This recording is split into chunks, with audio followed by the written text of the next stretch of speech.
अस्सलाम वालेकुम वरहमतुल्लाहि वबरकातुहू। आई होप आप सब ठीक होंगे। तो ये जो वीडियो हमारा रहने वाला है, ये हमारा वीडियो नंबर 2 रहने वाला है, क्योंकि I have already uploaded part number 1। ठीक है, और आई होप आपने वो पार्ट भी देख लिया होगा। ये उसी वीडियो का पार्ट 2 हम जो है बनाने वाले हैं। और इस वीडियो में जो है हम कंप्लीट करेंगे जो हमारा बेसिक नंबर सिस्टम था, वो हम इस वीडियो में कंप्लीट करेंगे इंशाल्लाह। ठीक है, तो मैंने थोड़ा लिख के रखा है, ताकि टाइम भी कम हमारा जो है इसमें लगे, और अंडरस्टैंड करने की इंशाल्लाह कोशिश करेंगे अच्छे से। तो देखिए, हमने लास्ट वीडियो में पढ़ा क्या था। हमने पढ़ा था जो नेचुरल नंबर्स होते हैं वो क्या होते हैं। होल नंबर्स पढ़े थे हमने, है ना। हमने इंटीजर्स पढ़े थे, विथ एग्जांपल्स में बात कर रहा हूँ, विथ एग्जांपल्स हमने समझे थे। हमने रैशनल नंबर्स पढ़े थे, और मैंने बोला था कि 10th के लिए रैशनल नंबर्स जो है इंपॉर्टेंट है। यहाँ से इनका एक एमसीक्यू आता है, और क्वेश्चंस भी आते हैं, वो हम लेटर ऑन वीडियोस में उनमें वो डिस्कस करेंगे। ठीक है, और रैशनल नंबर्स की कुछ प्रॉपर्टीज़ होती हैं। ये टर्मिनेटिंग होते हैं, ये रिकरिंग होते हैं, है ना। एग्जाम्पल्स के साथ मैंने आपको बताया था।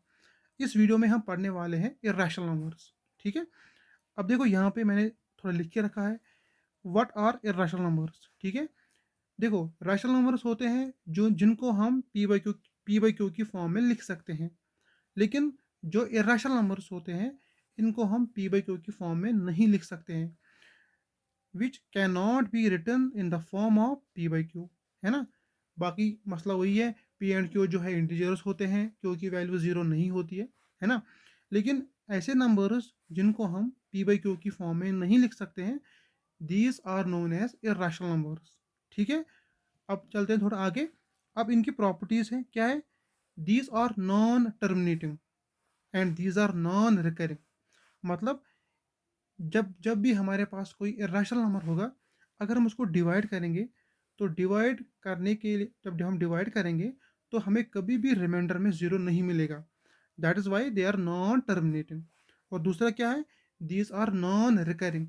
मतलब ये कभी भी रिपीट भी नहीं होंगे, ना ये कभी टर्मिनेट होंगे, और ना ही कभी रिपीट होंगे। ठीक है, लास्ट वीडियो में मैंने एग्जाम्पल जो है आपको समझाई थी, वही एग्जाम्पल मैं यहाँ पे भी लेके आया हूँ। 0.11 001 00011 0000011 एंड कंटिन्यूस। ठीक है, यहाँ पे मैंने आपको क्या बोला था कि ये एक रैशनल नंबर नहीं है। क्यों? क्योंकि ना तो ये टर्मिनेट होता है, और ना ही ये रिपीट होता है ना। आपको लग रहा होगा कि 11 11 रिपीट होता है, लेकिन 11 11 रिपीट नहीं हो रहा है, क्योंकि एक सीक्वेंस होनी चाहिए, एक ऑर्डर होना चाहिए। जब भी कोई नंबर रिपीट होता है, तो उसका एक ऑर्डर होना चाहिए, है ना। देखो, अगर हम यहाँ पे बात करेंगे, देखो यहाँ पे है 1100। ठीक है, 1100 यहाँ पे है। अगर हम यहाँ पे बात करें कि यहाँ पे है 11000, और यहाँ पे बात करेंगे तो 114 टाइम्स 0 है। ठीक है, तो पहले पहला कितना है, पहला है 1100।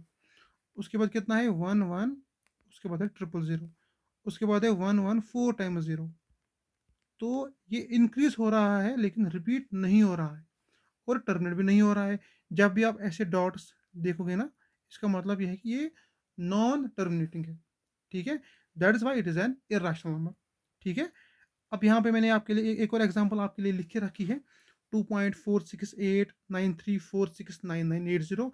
इसको मैंने कंटिन्यूस रखा है, मतलब ये भी नॉन टर्मिनेटिंग है और नॉन रिपीटिंग है।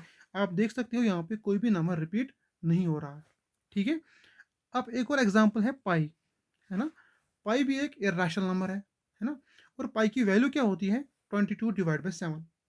ठीक है, ये मुझे लगता है आप 10th के बच्चों को और 9th के बच्चों को कम से कम तो पता होगी, 22/7। अभी मैंने बोला कि पाई क्या है, पाई एक इरेशनल नंबर है, लेकिन मैंने पाई की वैल्यू को क्या लिखा है, 22/7। तो मैंने पाई की वैल्यू को लिखा है ना पी बाई क्यू की फॉर्म में। ठीक है, तब तो ये रैशनल नंबर होना चाहिए। लेकिन हम क्यों बोल रहे हैं कि पाई एक रैशनल नंबर है। ये क्वेश्चन शायद 9th के मैथमेटिक्स में भी आता है शायद, अगर मैं सही हूँ, हाँ इसमें आता है वो ये क्वेश्चन। और उसमें भी यही क्वेश्चन बताया गया है कि अगर हम पाई को 22/7 लिख सकते हैं, मतलब पी बाई क्यू की फॉर्म में लिख सकते हैं, तो पाई एक इरेशनल नंबर कैसे है। तो उसका एक्सप्लेनेशन मैं आपको देता हूँ। देखो क्या है, पाई की वैल्यू 22/7 जो है ये इसकी एक्चुअल वैल्यू नहीं है।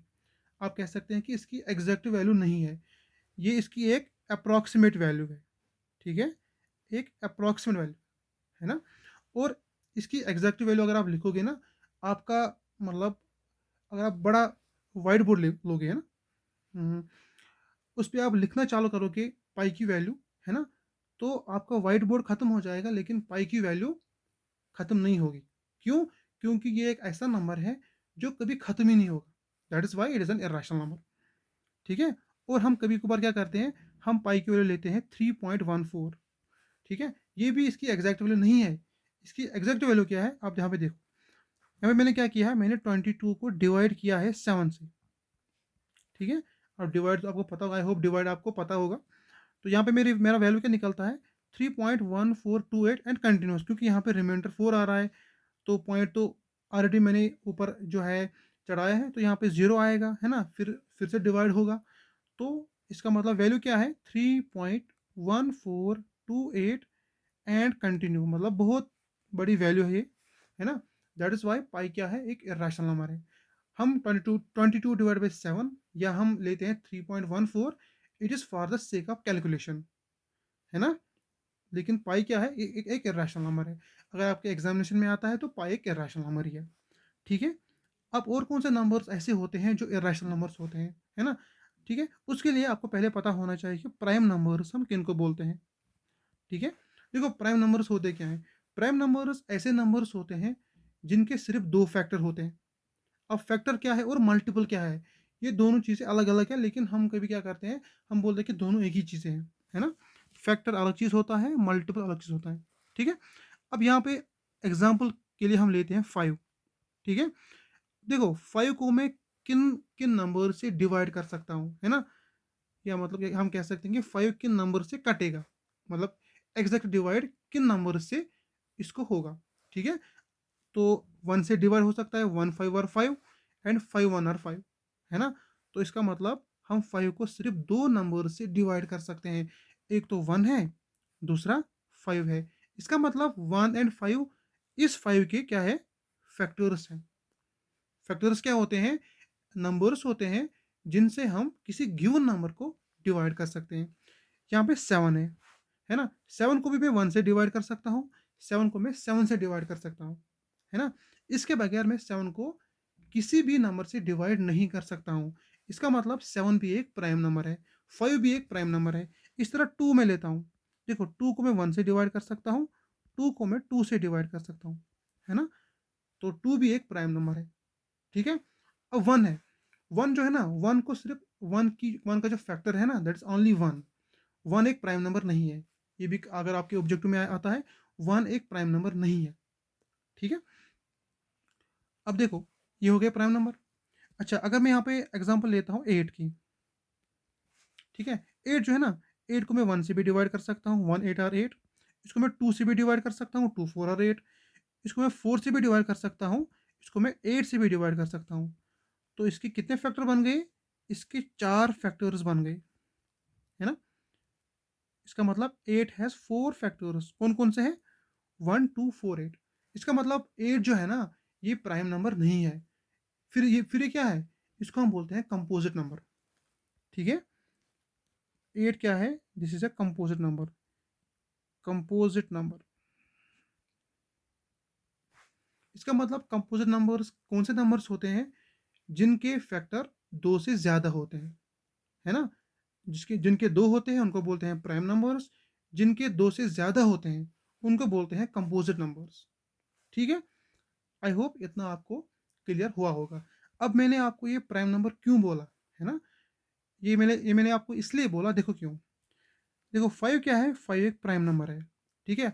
अगर मैं इसका स्क्वायर रूट लेता हूँ, इसको बोलते हैं स्क्वायर रूट, ठीक है? अगर 7 है, 7 एक प्राइम नंबर है, इसका मैं स्क्वायर रूट लेता हूँ। अगर मेरे पास 2 है, प्राइम नंबर है, और इसका मैं स्क्वायर रूट लेता हूँ। ये तीनों नंबर्स जो है ना, ये क्या बन गए? ये बन गए इर्रेशनल नंबर्स। मैं डिटेल में बता रहा हूँ, है ना? क्योंकि ये बड़ा इंपॉर्टेंट है। इर्रेशनल नंबर्स, इसका मतलब अगर हमारे पास प्राइम नंबर्स है, ठीक है? और उनका स्क्वायर रूट है, स्क्वायर रूट ज़रूरी है। खाली प्राइम नंबर को हम इर्रेशनल नंबर्स नहीं कह सकते हैं, है ना? अगर हमारे पास प्राइम नंबर्स है और उनका स्क्वायर रूट है, तब हम उनको बोलते हैं इर्रेशनल नंबर्स। मैंने कंपोजिट नंबर नहीं बोला है, मैंने प्राइम नंबर बोला है ना? दैट इज़ व्हाई अगर आप यहाँ पे देखोगे ना, यहाँ पे लिखा है √2, √7, है ना? पाई लिखा है, दैट इज़ व्हाई यहाँ पे इनकी एग्ज़ाम्पल है ना? मैंने बोला था कि मैं आपको ये अच्छे से एक्सप्लेन करूँगा, इसलिए मैंने इनको यहाँ पे आपको आपको मैंने बोला कि प्राइम नंबर क्या होते हैं, कंपोजिट नंबर क्या होते हैं, और लास्ट में ये मैंने आपको बताया, ठीक है? इसका मतलब अगर 11 है, 11 भी एक प्राइम नंबर है, इसका मैं रूट लेता हूँ, तो ये भी क्या बन जाएगा? ये भी एक इर्रेशनल नंबर बन जाएगा, ठीक है? तो होल नंबर हो गया, नेचुरल नंबर हो गया, इंटीजर हो गया, रैशनल नंबर हो गया, इर्रेशनल नंबर हो गया, प्राइम नंबर हो गया, कंपोजिट नंबर हो गया, है ना? अब देखो, हमें मैंने आपको पहली वीडियो में बोला था कि हमें कहाँ पहुँचना है? हमें रियल नंबर तक पहुँचना है ना? तो हमने रैशनल पढ़ा, है ना? हमने इर्रेशनल नंबर पढ़ा, इर्रेशनल, ठीक है? अब देखो, इन दोनों को हम मिला के इन दोनों को अगर हम कंबाइन करेंगे ना, तो टुगेदर इन दोनों को हम बोलते हैं रियल नंबर्स, ठीक है? इसका मतलब real numbers and irrational numbers, sorry, rational numbers and irrational numbers, ठीक है? जब हम इनको कंबाइन करेंगे, है ना, इनको हम बोलते हैं रियल नंबर्स, ठीक है? यहाँ पे इसकी डेफिनेशन भी है, देखो, यहाँ पे आप देख सकते हो, rational numbers and irrational numbers together constitute are called real numbers. The collection of real numbers is denoted by R, ठीक है? यहाँ पे आपके लिए एक और चीज़ है, देखो यहाँ पे वर्ड है टर्मिनेटिंग फ्रैक्शंस। मैंने आपको पहले ही बोला, these are those fractions which leaves remainder zero on division, ठीक है? जब डिवीजन में जीरो आएगा, रिमाइंडर में जीरो आएगा, उसको बोलेंगे हम टर्मिनेटिंग, है ना? रिकरिंग क्या होती है? Are the fractions which never leaves a remainder zero on division. सीधी सी बात है ना, जिनमें क्या होगा, जिनमें जीरो डिवीजन, सॉरी, रिमाइंडर में नहीं होगा, उनको बोलेंगे रिकरिंग, मतलब वो रिपीट होते हैं, है ना? एक और बात है यहाँ पे, the decimal expansion of rational number is इधर टर्मिनेटिंग और नॉन टर्मिनेटिंग रिकरिंग। यहाँ पे वर्ड देखो, या तो होगा टर्मिनेटिंग, है ना, या तो होगा नॉन टर्मिनेटिंग बट होगा रिकरिंग। मतलब अगर टर्मिनेट होगा तो ठीक है, अगर टर्मिनेट नहीं होगा, लेकिन क्या साथ साथ क्या होगा, वो रिकरिंग भी होगा, है ना? Also a number whose decimal expansion is terminating और नॉन टर्मिनेटिंग बट क्या होगा, रिकरिंग, उसको बोलते हैं रैशनल नंबर। या तो रिपीटिंग होगा, या तो टर्मिनेटिंग होगा, या तो नॉन टर्मिनेट होगा लेकिन साथ ही साथ क्या होगा, रिकरिंग होगा, उसको हम बोलते हैं रैशनल नंबर। अब यहाँ पे एक वर्ड आता है डेसिमल एक्सपेंशन, ये क्या होता है? ये कुछ भी नहीं होता, यहाँ पे मैंने लिखा ना 0.10011, है ना? जब हम किसी भी फ्रैक्शन को हम लिखते हैं डेसिमल की फॉर्म में, है ना, उसको बोलते हैं उसका डेसिमल एक्सपेंशन, ठीक है? अब यहाँ पे देखो, यहाँ पे ये पॉइंट भी पढ़ते हैं, the decimal expansion of an irrational number is non terminating non recurring. ये भी मैंने आपको बोला, ये होते हैं नॉन टर्मिनेटिंग, ये होते हैं non recurring. Also a number whose decimal expansion is non terminating non recurring, उसको क्या बोलेंगे? उसको बोलेंगे रैशनल नंबर। आई होप ये सारी चीज़ें आपको पता होगी, ठीक है? अब एक और चीज़ है जो मैंने आपको फर्स्ट वीडियो में बताई थी, को प्राइम नंबर्स, वहाँ पे एक वर्ड आया था को प्राइम नंबर्स, वो भी मैं आपको बताता हूँ। देखो, को प्राइम नंबर्स होते क्या हैं? को प्राइम नंबर्स, को प्राइम नंबर नहीं होता है, को प्राइम नंबर्स होते हैं, ठीक है? को प्राइम नंबर्स होते हैं। अब देखो, 5 एंड 7, मैं दो एग्जांपल लेता हूँ, सॉरी एक ही एग्जांपल है, क्योंकि को प्राइम नंबर नहीं होता है, को प्राइम नंबर्स होते हैं। अब मैं क्या करता हूँ, मैं इसके भी फैक्टर निकालता हूँ, इसके भी फैक्टर निकालता हूँ। अभी मैंने बोला कि इसके फैक्टर दो हैं, 1 एंड 5, इसके फैक्टर है 1 एंड 7, ठीक है? अगर मैं इन दोनों की बात करता हूँ, 5 एंड 7 की मैं बात करता हूँ, इनके फैक्टर क्या है, 1 एंड 5, फैक्टर क्या है, 1 एंड 7। अगर मैं इन दोनों को मैं कंपेयर करूँगा, ठीक है, तो मैं यहाँ पे देखता हूँ कि इन दोनों में से मुझे सिर्फ एक नंबर ऐसा है जो दोनों में कॉमन है, दैट इज़ 1। ये दोनों में कॉमन है ना, तो ऐसे नंबर्स, ठीक है, जिनमें सिर्फ 1 जो है वो कॉमन होता है। 1 एक ऐसा मतलब जब आप उनके फैक्टर निकालोगे, तो फैक्टर्स निकालने के बाद सिर्फ 1 जो है उनमें कॉमन होगा, 1 के बगैर कोई भी कॉमन नहीं होगा, उनको बोलते हैं को प्राइम नंबर्स। ठीक है? अब देखो एक और एग्जांपल देता हूँ, 8 एंड 10। ठीक है? देखो 8 को मैं डिवाइड कर सकता हूँ 1 से भी, इसको मैं 2 से भी डिवाइड कर सकता हूँ, 4 से भी डिवाइड कर सकता हूँ, 8 से भी डिवाइड कर सकता हूँ। 1 को मैं डिवाइड कर सकता हूँ 1 से, इसको मैं 2 से भी डिवाइड कर सकता हूँ, इसको मैं 5 से भी डिवाइड कर सकता हूँ, इसको मैं 10 से भी डिवाइड कर सकता हूँ। ठीक है? यहाँ पे देखो, यहाँ पे 1 भी कॉमन है, यहाँ पे 2 भी कॉमन है। इसका मतलब हम इनको को प्राइम नहीं बोलेंगे, इनको मैं को प्राइम नंबर्स नहीं बोलूँगा। ठीक है? मतलब सिर्फ 1 जो है कॉमन होना चाहिए फैक्टर्स में, उसको बोलते हैं को प्राइम नंबर्स। ठीक है? अच्छा ठीक है, को प्राइम भी हो गया हमारा। देखो रैशनल इरेशनल हो गया, है ना? ठीक ठीक ठीक। 10th वालों को मैं बता रहा हूँ फिर से, जो रैशनल नंबर्स है, इरेशनल नंबर्स है, रियल नंबर्स है, इनकी तरफ आप अच्छे से ध्यान देंगे, क्योंकि यहाँ से कन्फर्म आपके एग्जामिनेशन में क्वेश्चन आता है। ठीक है? ये सारी चीज़ें हो गई। अच्छा इवन नंबर ऑड नंबर तो आपको पता ही होगा, है ना? तो चलिए इसको फिलहाल यहीं तक रखते हैं, है ना? अब जो नेक्स्ट वीडियो इंशाल्लाह आएगी, उसमें डिटेल्ड जो है ना अच्छे से ऑर्डर वाइज जो है वीडियोस आएंगी अब। ठीक है? क्लास 10th का अलग से वीडियो आएगा, है ना? मतलब अलग प्ले लिस्ट बनेगी, 9th के लिए अलग प्ले लिस्ट बनेगी, और 8th के लिए अलग प्ले लिस्ट बनेगी। ठीक है? लेकिन यहाँ तक जो था आपके लिए कॉमन था, आप सबको, है ना? ये वीडियो जो है आपके लिए इंपॉर्टेंट है। अगर फिर मुझे और लगा किसी और चैप्टर के जो है तीनों में कंबाइन है ना, एक ही जैसे वीडियो, एक ही जैसे जो है आपके टॉपिक्स है, तो उनके लिए भी एक कॉमन वीडियो आएगा जो कि बेसिक कॉन्सेप्ट्स को टच करेगा। तो वो भी जो है उसको मैं ऐसे ही नाम रखूँगा कि it is a common class. तो वो भी आप जो है कॉमनली कलेक्टिवली आप देखोगे। ठीक है? तो चलिए मिलते हैं फिर अगली वीडियो में। तब तक के लिए अल्लाह हाफ़िज़। ठीक है? तब तक के लिए मैं आपको बोलता हूँ अल्लाह हाफ़िज़। ठीक है? Okay and bye bye.